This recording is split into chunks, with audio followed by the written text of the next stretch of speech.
Buenas tardes compañeros, mi nombre es Hugo Rojas. Estamos en mayo del 2022 en Colombia. A nivel de las noticias, ¿qué datos han sucedido? Llama la atención la suspensión del alcalde de Ibagué y del alcalde de Medellín, aparentemente por estar inmiscuidos o haciendo política. El evento es dudoso. El alcalde de Ibagué fue porque realizó un comentario donde refería que se identifica con algo en especial, que se identificó con algo en especial. Y ahí está haciéndolo, aparentemente nombrando el logo de un candidato político. Y el de Medellín porque se subió a un carro y dijo que iba a poner cambio en primera. Es un sofisma de distracción y es un dato inconsciente y subconsciente.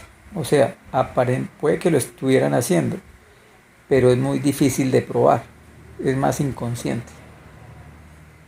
Entonces la pregunta es, ¿la Procuraduría puede hacer eso? Ese evento ya se había dado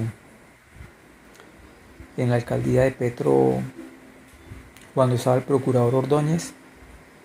Teóricamente la Procuraduría puede hacer sanciones, ya las había hecho con ciertos personajes. Fue muy discutido cuando fue alcalde de Bogotá.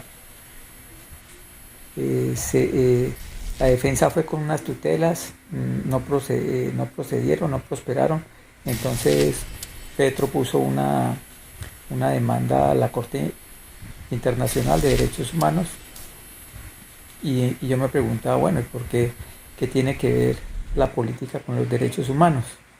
Y resulta que sí, los derechos de las personas de participar en política están establecidos y entra la política dentro de los derechos humanos. La Corte Interamericana de Derechos Humanos falló a su favor, sancionó a Colombia y puso unas condiciones especiales. ¿Qué pasa con la Procuraduría? Pues la Procuraduría es una terna, una de ellas, un proponente lo pone la Presidencia de la República. El procurador no es un juez, aparentemente no es un juez, aparece de una terna y uno de sus candidatos lo pone la presidencia. Por eso la discusión. Entonces la discusión de la Corte Interamericana era que la Procuraduría no podía ser juez ni parte para poderlo juzgar o sancionar. El dilema era aquí que la Corte había establecido que se le habían vulnerado los derechos, el debido proceso, uno por el que lo juzgaba, que no era un juez, y no tenía la preponderancia de ser un juez, no lo podía juzgar ni sancionar, y segundo porque él había sido de elección popular.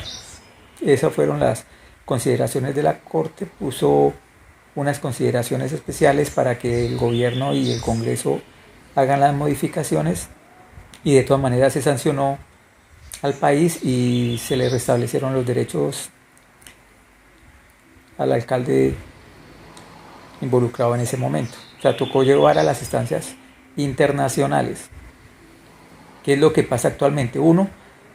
La idea es que la Constitución es la norma de normas y va sobre todas las normas o leyes en Colombia. Segundo, actualmente, ¿qué es lo que prevalece antes de la Constitución? ¿Cuál es la tendencia? Uno, el bloque de constitucionalidad. Y segundo, los convenios internacionales, que también eso sería la convencionalidad. O sea, que se encuentra en la Constitución y que tiene una fuerza muy grande, casi que mayor que la Constitución, el bloque de constitucionalidad, que son las diferentes como leyes o convenios que hay con respecto en otros países, que tienen principalmente lo que tiene que ver con los derechos humanos. Y la convencionalidad viene siendo parte también de las convenciones internacionales que también protegen principalmente los derechos humanos. Por eso la importancia. La pregunta es aquí, ¿estos personajes estarían realmente involucrándose en política, como le digo, es demasiado difícil establecer si esos actos son políticos o no.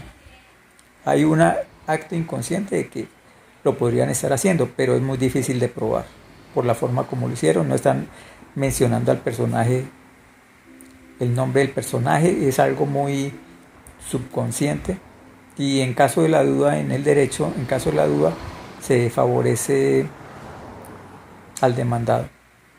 La Procuraduría en Colombia tiene unas funciones demasiado elevadas, pero bueno, entonces el hecho es que la Corte Interamericana de Derechos Humanos sancionó a Colombia, le refiere qué es lo que tiene que tener para que se pueda cumplir, si viola o no la norma, de cómo se tiene qué características tiene que tener la Procuraduría para poder sancionar y quitarle el mandato a un personaje de elección popular. Entonces, por el Congreso pasó para poder hacer eso. Entonces, ¿qué pasó? Entonces, resulta que teóricamente le dieron las funciones las funciones o características de juez también al procurador. Aparentemente, teóricamente uno diría, no, ya está bien porque es de la parte. Entonces hicieron una ley el Congreso para que el procurador tuviera, prácticamente hiciera funciones de juez.